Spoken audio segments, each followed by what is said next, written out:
तर नमस्कार मित्रांनो, आपल्या सगळ्यांचं स्वागत आहे मॉडर्न डॉक्टर यूट्यूब चॅनलवर.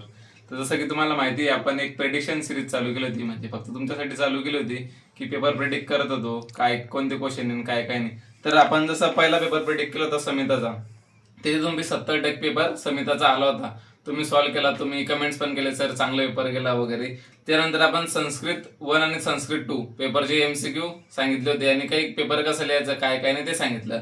त्यानंतर आपण पीव्हीचा पेपर झाला तुमचा, आज खूपच छान गेला असं ऐकलंय आम्ही.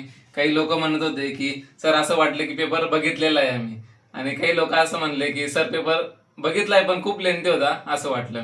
तर ठीक आहे, हे जाऊ द्या. पण आज आपण जो पेपर प्रिडिक्ट केला होता तो 80% पेपर सेम आलेला आहे त्या पेपर प्रिडिक्शन मधून.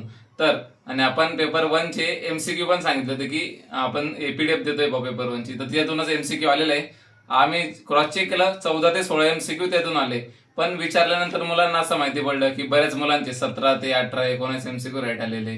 तर त्यानंतर आजचा व्हिडिओ बनवण्याचा विशेष मुद्दा असा आहे की पेपर 2 चे जे MCQ आहे ते आपण डिस्क्रिप्शन बॉक्स मध्ये दिले. म्हणजे पहिले पेपर 1 चे जो व्हिडिओ बनवला होता त्यात पण दिले, पण ह्याचे थोडे अजून आपण दुसरी PDF बघितली आहे. त्यामुळे तुम्ही ही PDF नक्कीच करून जा. याच्यातून पण तुम्हाला 17 ते 18 MCQ येण्याचे चान्सेस आहे. जर तुम्ही हे करून गेले तर नक्कीच तुम्हाला फायदा. तर मित्रांनो, आजच्या व्हिडिओमध्ये तर फक्त आपण MCQ ची PDF दिली आहे, पण येणाऱ्या व्हिडिओमध्ये आपण बघणार आहोत पेपर 2 चं प्रेडिक्शन. तर तुम्ही आपल्यासोबत जुळत राहा आणि शेअर करा, लाईक करा आपले व्हिडिओ. धन्यवाद.